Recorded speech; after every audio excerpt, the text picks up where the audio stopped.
کیا آپ جانتے ہیں کہ فرعون مصر کا بادشاہ کیسے بنا اور اس سے پہلے مصر کے حالات کیسے تھے؟ اصل میں مصر کے بادشاہ کو فرعون کہا جاتا ہے۔ حضرت موسیٰ علیہ السلام کے وقت جو فرعون تھا اس کا نام ولید بن مصعب ریان تھا۔ یہ افسین قبیلے کا ایک غریب آدمی تھا۔ اس نے اپنے قبیلے کے لوگوں سے بہت سارا قرض لے رکھا تھا اور قرض نہ دینا پڑے اس لیے وہ قبیلے سے بھاگ کر شام سیریا چلا گیا، لیکن شام میں بھی اس کو اس کے لائق کوئی کام نہیں ملا۔ اس کے بعد پیسہ کمانے کے لیے وہ شام سے مصر آ گیا۔ وہاں اس نے ایک گاؤں میں دیکھا کہ گاؤں میں تربوز سستے ہیں اور شہر میں مہنگے مل رہے ہیں۔ اس نے سوچا کہ میں یہ تربوز لے کر شہر میں مہنگے بیچ سکتا ہوں۔ اس نے تربوز لیے اور شہر کی طرف نکل پڑا اور راستے میں اسے سپاہی ملے جنہیں اسے ٹیکس دینا پڑا، اور جیسے جیسے آگے بڑھتا کچھ کلومیٹر پر سپاہی ملتے اور اس سے پھر سے ٹیکس وصولتے، اور جب یہ شہر پہنچا تو اس کے پاس ایک بھی تربوز نہیں بچا تھا۔ اس کے دماغ میں ایک بات آئی کہ یہاں پر کوئی قانون ویوستھا نہیں ہے، سپاہی اپنی مرضی سے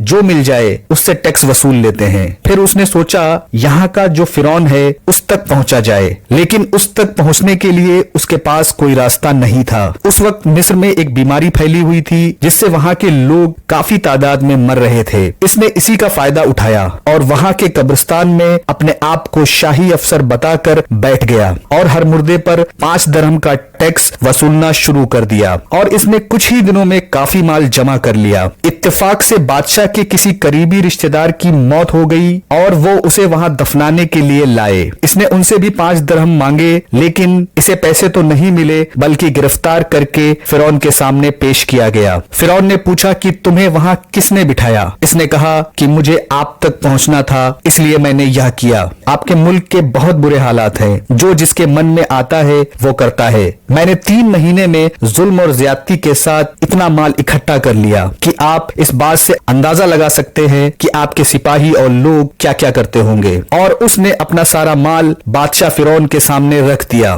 فرعون کو اس کی یہ بات پسند آئی اور اس نے اس کو اپنے محل میں نوکری پر رکھ لیا۔ اس کے بعد اس نے دھیرے دھیرے ایسے ایسے کام کیے، فرعون اور اس کے لوگوں کو وہ پسند آنے لگا اور وہ دھیرے دھیرے آگے بڑھتا گیا اور مصر کی فوج کا سپہ سالار بن گیا۔ اس کے بعد اس وقت کا فرعون جب مرا تو وہاں کی قوم نے اسے نیا فرعون بنا دیا۔ اس طرح یا مصر کا بادشاہ بن گیا۔ بادشاہ بننے کے بعد فرعون نے وہاں کے لوگوں پر سخت قانون لاگو کر دیے اور جو اس کا حکم نہ مانتا اسے وہ کڑی سزا دیتا تھا۔ فرعون اپنے نشے میں اتنا چور ہو گیا کہ اس نے خدائی کا دعویٰ کرنے لگا۔ آپ کو بتا دے فرعونوں نے مصر پر 3000 سال تک حکومت کی تھی اور مصر میں 33 فرعون گزرے ہیں اور ہر فرعون کی حکومت 1 صدی تک رہی ہے، جس میں یا موسیٰ علیہ السلام کے دور کا آخری فرعون تھا۔ یا فرعون اتنا بدبخت تھا، لوگوں سے زبردستی اپنے آپ کو سجدہ کرواتا تھا۔ فرعون بنی اسرائیل پر بہت ظلم کرتا اور ان سے بہت محنت کا کام کرواتا تھا اور انہیں غلام بنا کر رکھا ہوا تھا۔ ایک دن اس نے ایک خواب دیکھا کہ بیت المقدس سے ایک آگ نکل کر مصر کی طرف آ رہی ہے۔ اس نے سارے مصر کو جلا دیا اور بنی اسرائیل کو کوئی نقصان نہیں پہنچایا۔ یہ خواب دیکھ کر فرعون پریشان ہو گیا اور اس نے نجومیوں سے اس کی تعبیر پوچھی۔ نجومیوں نے بتایا بنی اسرائیل میں ایک بچہ پیدا ہوگا جو تیری بادشاہت کو ختم کر دے گا۔ اس کے بعد فرعون نے حکم دیا کہ بنی اسرائیل میں جو بھی لڑکا پیدا ہو اس کو قتل کر دیا جائے۔ اس طرح سے بنی اسرائیل کے ہزاروں بچوں کو قتل کر دیا گیا، مگر جو اللہ کرنا چاہتا ہے اسے کون روک سکتا ہے۔ حضرت موسیٰ علیہ السلام کی اسی سال میں پیدائش ہوئی جب بچوں کا قتل عام ہو رہا تھا۔ ان کی ماں کے ذہن میں اللہ نے یہ خیال ڈالا کہ موسیٰ کو ایک صندوق میں رکھ کر دریائے نیل میں چھوڑ دو، اور یہ صندوق دریائے نیل سے بہتا ہوا فرعون کے محل کی دیوار سے جا لگا۔ فرعون کے گھر والوں نے صندوق کو نکال کر فرعون کے سامنے لے آئے۔ جب اس صندوق کو کھولا گیا تو اس کے اندر ایک خوبصورت بچہ نکلا۔ فرعون کی بیوی آسیہ نے جب اس بچے کو دیکھا تو دیکھ کر بولی یہ بچہ تیری اور میری آنکھوں کی ٹھنڈک ہے، اسے اپنا لو،